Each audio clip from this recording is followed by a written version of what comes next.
What's up, you guys? This is JD. I'm back with another video. And today I want to talk about developing mental toughness. Mental toughness is something that is, it's been around forever. Back in the Stone Ages when men had to go out and hunt for their prey and had to provide for their families, they had to be mentally tough, and they could, obviously mate with the best women and things like that. That's, always been part of mental toughness as well. And, mental toughness is also something that you do when you're working out, especially when it comes to cardio. That's why I do a lot of cardio, because that works on your mental toughness. A lot of people hate cardio, but, once you start tackling your mind and start to, do it as so much and you enjoy doing it, you're obviously going to have a different perspective about it. But then you got to move on to something that's even more tougher. If that may be running another 10, 15 miles with that. Mental toughness is something that, especially as a man, that you need to develop, because, when you work out and things like that, don't do it for the looks and all those things. It should be for your mind. Everything revolves back to your mindset. Having the ability to have mental toughness is essential. When I think of mental toughness, I think of obviously David Goggins, and I've read his book, Can't Hurt Me. And he talks about mental toughness and all the battles that he went through in his life and how he overcame all of them. And I remember when he broke the record for, I believe, it was something like 4,000, something like that, pull-ups. You know how much mental toughness that he had to have to do that? And the first 2 times, I believe, he didn't make it through. But then the third time, he came in with the right mindset, the right attitude, and he had everything to be prepared to do it, and he did it. Mental toughness plays a part in pretty much everything you do. It's waking up each and every day and going to your job, especially if you actually enjoy doing that job. It's about doing things, too, that you hate.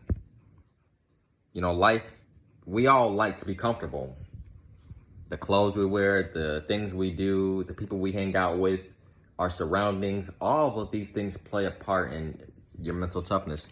There's many people that have bad backgrounds, but because of that, it's made them a lot tougher, and it gave them that edge a lot of people couldn't really understand. It's like having that underdog mentality. People doubted you, but you still made it out, and you were here. Mental toughness is one of the most key things, in my opinion, in life, because if you're able to have mental toughness, you're going to have better patience. You're going to just feel differently about situations, okay, and doing things. It's not going to bother you as much, because once you realize that your mind is the key to your success, you should want to be doing all kind of things to develop your mental toughness, and that could be even reading a book. A lot of us don't like to read books. It's something that we all have in common. A lot of people, they don't like to sit down and actually read a book, but once you actually do it and realize how much you've learned and the things like that, that is another way of developing your mental toughness, is doing things that you don't enjoy doing. Me, I don't like math. I hate math. A lot of people hate math.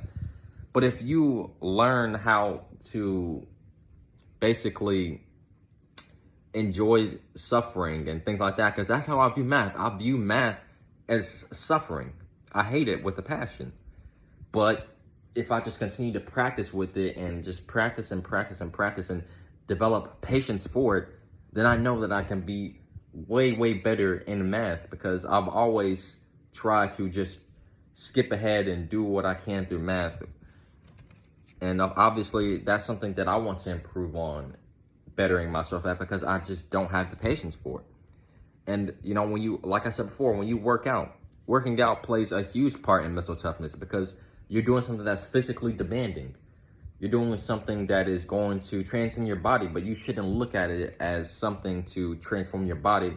You should be looking at it as a way of building your mind, because working out, it's all mental. Sports, think about all of these athletes, some of the best athletes in the world, like Michael Jordan, for example. He had that mental toughness because he put in all those hours in the gym, constantly working on his game. He had that mental toughness from a very young age. And he talked about, playing basketball with his brothers and things like that. They'll toughen him up and things like that. And that's just another example of building your mental toughness. So when it comes to building your mental toughness, you want to do things that suck and things that you hate and that you feel uncomfortable doing. That is a key to building that mental toughness, because once you're able to do that, then you're going to be able to do many things throughout your life that people find impossible to do, but you're going to make it possible because you have made it part of your mindset that no matter what happens, I'm going to go through this my way. I'm going to work my butt off each and every day to accomplish that goal. And that's the key. You need to have a purpose in your life. Always have purpose, because when you don't have purpose, then you're just part of the matrix. You know, you need to be doing things that benefit you, and you need to start developing your mind. You need to, right now, today, if you don't like doing cardio, I want you to go outside right now and run 3 miles. You know, in your mind is telling you inside, okay, I can't run 3 miles. But really, you know that you can. And this has happened to me plenty of times when I'm running. You know, I start getting through this phase and period when my mind and my body's telling me, all right, man, just stop. You know, I can't go anymore. But, you know, you have to fight through those urges that are telling you to stop. And eventually, they will go away. And then you can run as far as you want. I'm telling you right now, you know, David Goggins, you know, he didn't run for about, and I remember he was talking about this in the chapter, he didn't run for about 6-8 months because he was going through something during that time period. But then after that, he ran like an ultra marathon over 100 and something miles after not running for over 6 to 8 months. So think about that. That it's just all mental. It's all mental. The key to success is developing and counseling your mind through mental toughness. You need to look at those things that you hate doing as something that could better yourself and oh my goodness, always evolve and do things that you don't like doing. Because the key to success really is to doing the things that you don't want to do, because those are the things that are really going to pay off in the long run. So always develop your mental toughness and don't look at it as a bad thing, because this is going to really help you achieve many things that you thought that you would never do because you're just staying in your comfort zone right now. You want to level up and continue to move forward and build your mindset. But I hope you guys enjoyed this video. Peace.